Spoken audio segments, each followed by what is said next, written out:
Greetings, AP Euro scholars, for our review on Unit 9, which is on basically what's going on in Europe at the end of the 1800s. It's entitled European Society, Politics, and Thought at the End of the 19th Century. I'm looking at the review sheet for a class from top to bottom here. To be able to explain how certain European thinkers challenged either Christian values or Enlightenment assumptions about human behavior and the role of reason. First on our list here is Charles Darwin, who challenged the idea that there is a creator God. And this posed a challenge to those who held in the primacy of Scripture. It was a challenge to the church. Darwin said that nature is not fixed and it's not predictable. Like Newton said, it's not mechanistic, but it's evolving and it's in a state of constant change. And Darwin did not say this, but for others, the implication here is that human society and its values are also changing and should change. Another thinker here, Friedrich Nietzsche, and this is a German. He said that Christianity glorified weakness and passivity, and he argued for a new value system that was very, very man-centered, that urged human beings to live with purpose and intensity and self-direction. Albert Einstein is an Austrian Jewish physicist who taught the theory of relativity, which challenged the mechanistic universe posited by Newton. And Einstein says that time and matter are essentially relative according to the position of an individual viewer. Werner Heisenberg, a German chemist, said that the behavior of subatomic particles was a matter of probability rather than certainty. And for others, like Einstein, the idea here that others get out of this is that truth, too, is relative and dependent on the perspective of the individual. But Heisenberg is challenging this Newtonian idea that there is a fixity, that there is a certainty to scientific observations. Sigmund Freud rejected guilt as a reaction to sin. Rather, guilt is only the result of bad psychological conditioning. And Max Weber, or Max Weber as they would say in German, he said that irrational forces shaped history, that it's religious anxiety, that it's religious habits that made modern capitalism. Basically, Calvinism, with its fear of damnation, with fear of a God who has this doctrine of election, because you cannot know your salvation, you are going to work for it. You're going to work for indications that God is indeed blessing you, and by habits of frugality and hard work and honesty, you will prosper, and this is a sign, at least, that God has chosen you. Also on the review sheet here, concerning Europe's Jews, discuss how each affected Jews in the 19th century. Liberalism. Liberalism, remember, this is the idea of limited government and individual rights. This comes out of the French Revolution, comes out of Napoleon and his Napoleonic Code, which is going to liberate Jews across Europe and give them freedom, give them legal equality, and give them access to jobs and education. Nationalism is this idea that countries should be bounded by language, by a common culture, and as nationalism is being pursued by groups that don't have a country, such say as Poland, their nationalism is going to set Jews apart as outsiders. There's going to be the accusation that they are not true Germans, they're not true Poles, they're not true Hungarians, they're not true fill in the blank here, that somehow they are, they're just residents.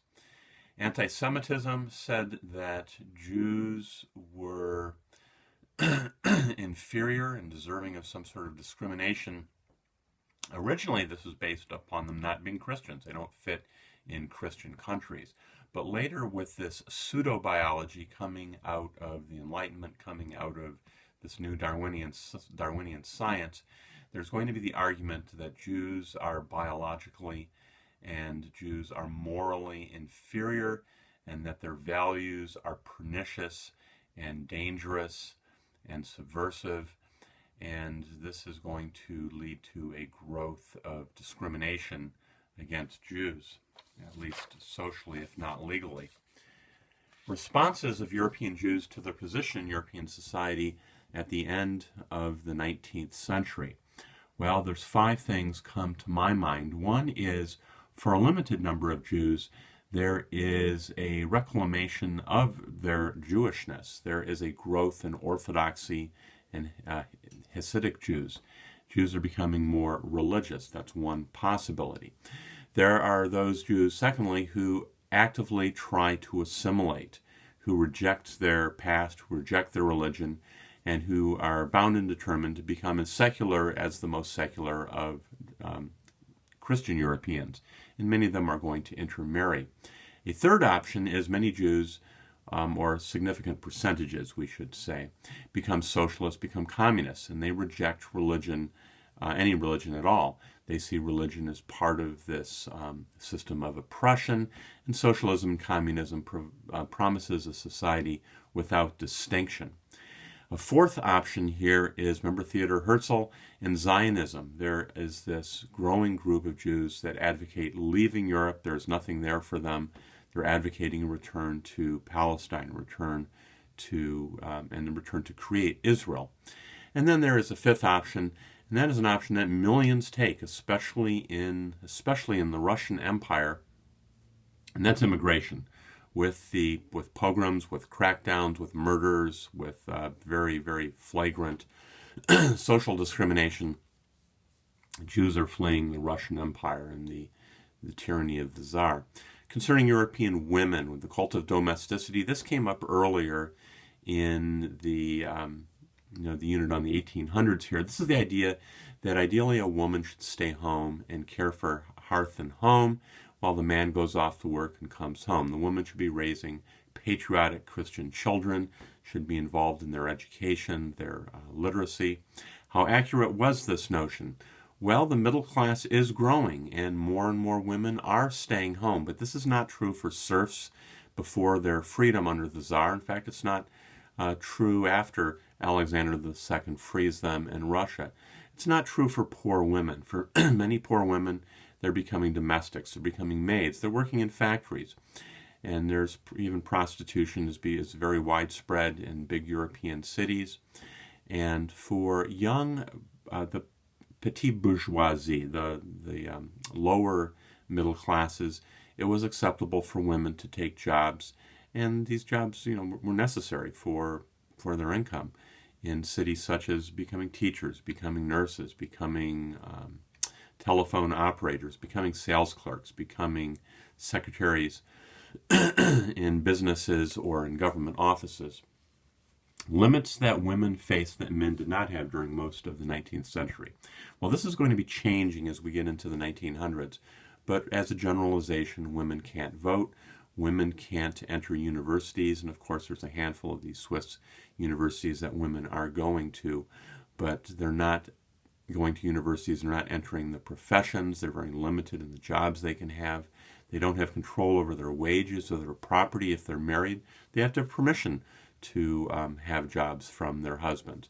Divorce is very difficult, and you certainly would not receive custody of your children if you got a divorce. Acceptable jobs for middle-class women, again, things like sales clerking, being nurses, being teachers, jobs that are associated with nurturing.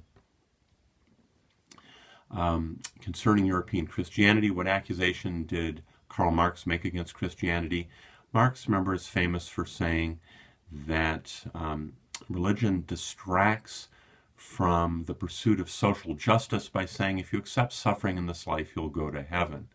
And he calls religion the opiate of the masses. He says that religion is the flowers that decorate the chains that are tying you down. What clash was there in Germany between the German government and the church in the late 19th century? Well, this is the Kulturkampf. Basically, this is an argument over the state control of religious schools. The plan here is to indoctrinate German children and make them believers in a unified, single German state. And there's this argument over control of these schools. And Bismarck's going to kick out foreign priests, and he's going to put many German priests in jail, and these schools are taken over.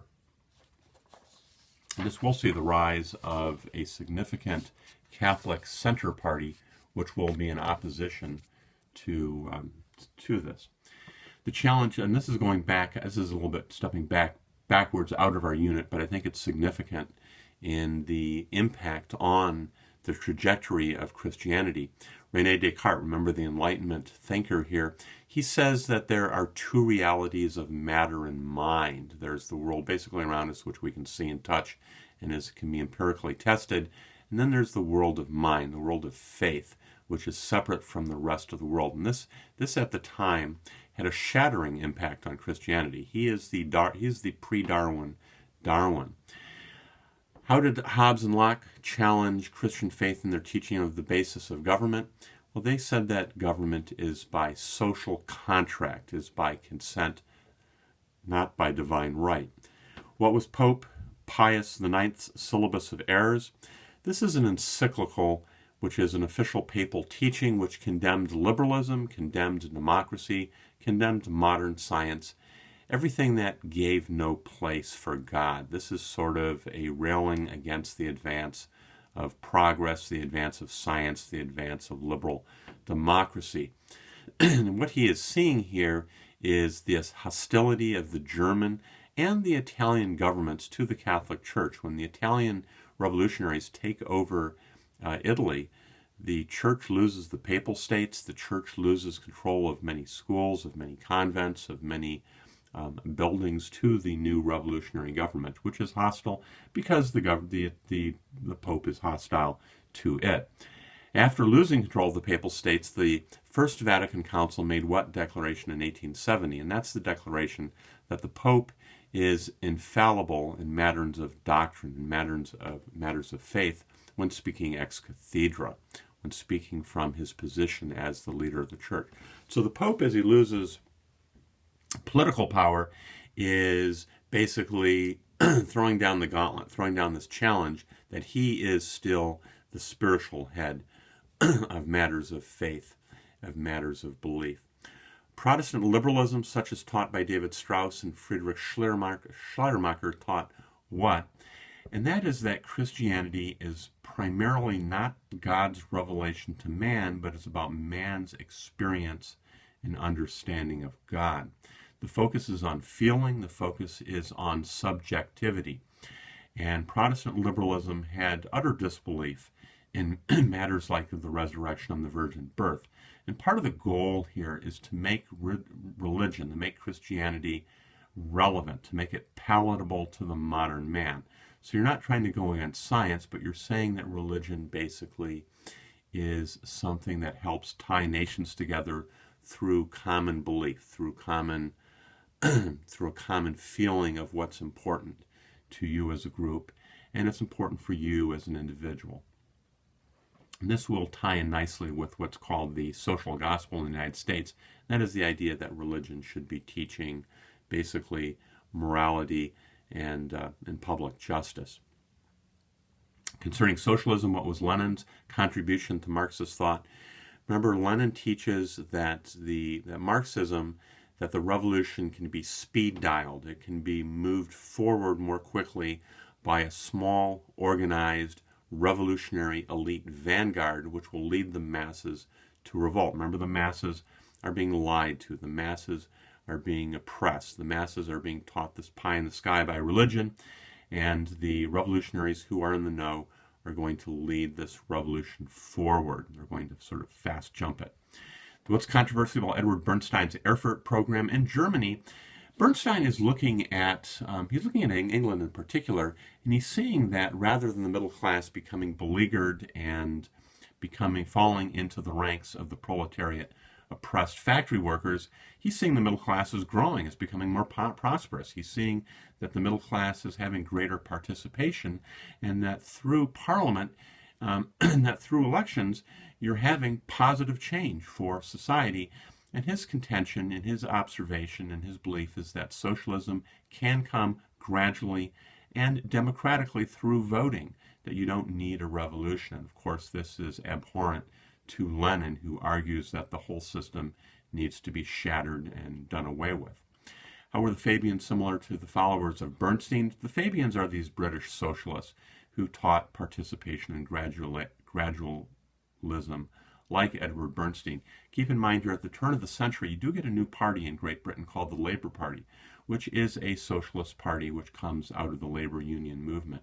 And the First and Second Internationals, these are meetings of different socialist parties from around Europe to discuss the common goal of bringing about socialism, bringing about revolution against capitalism.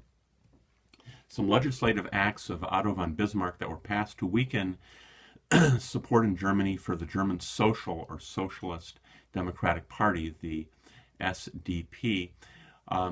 Remember, Bismarck here believes that he can co-opt the masses and take support that would otherwise go to the socialists.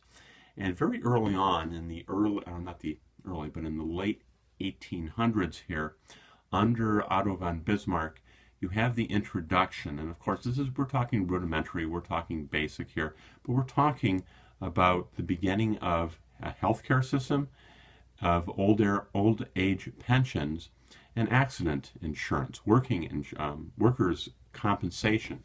And this is going to be tremendously effective in bringing support to Bismarck. Okay, it's a conservative, it's what he would call realpolitik, doing what is practical, what is necessary to weaken your enemy and to gain power for yourself.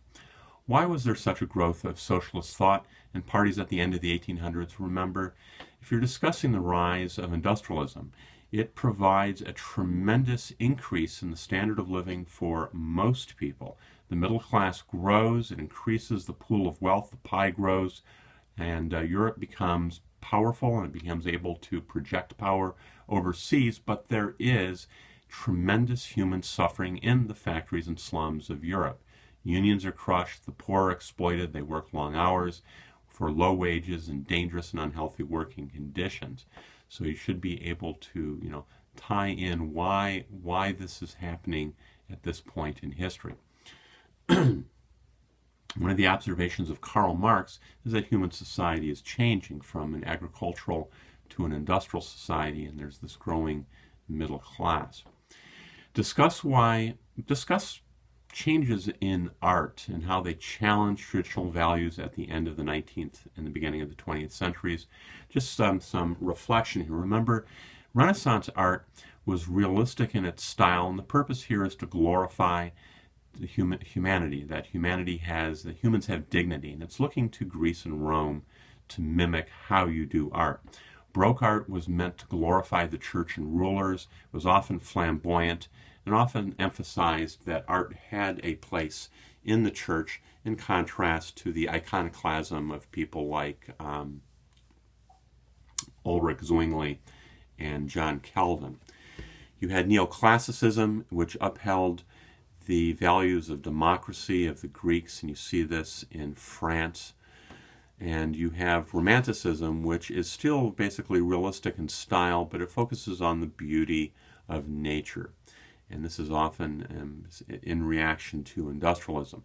Some new styles of art later in the century, you have realism. It doesn't focus on beauty, doesn't focus on freedom, doesn't focus on the church, doesn't focus on the dignity of man, but focuses on the ordinary, the poor, those who suffer. There's a weariness to realism.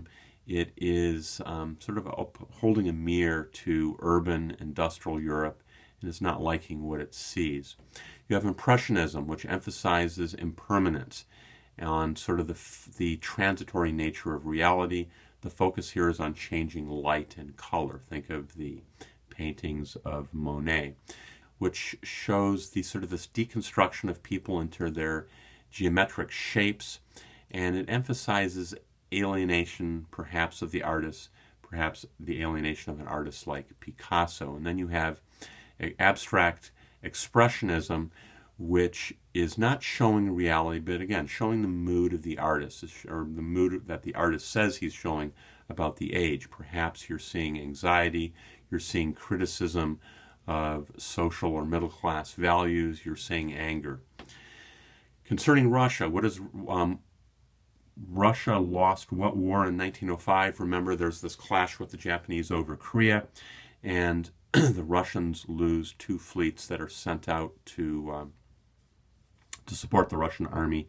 And this is a tremendous Japanese victory, a tremendous humiliation for the Russians, and a shock to Europeans that the Asians now, and the Japanese in particular, can beat a European power. This in turn leads to riots in Russian cities and a famous protest in St. Petersburg called Bloody Sunday, where there's hundreds of peaceful protesters. These are factory workers and their families being led by an Orthodox priest, and they're protesting. They're asking the Tsar to help them out to improve working conditions and to get higher wages, and they're asking for an 8-hour day, and they're carrying banners, they're carrying crucifixes, they're carrying pictures of the Tsar. They're asking him, as the father of the Russian people, to intervene.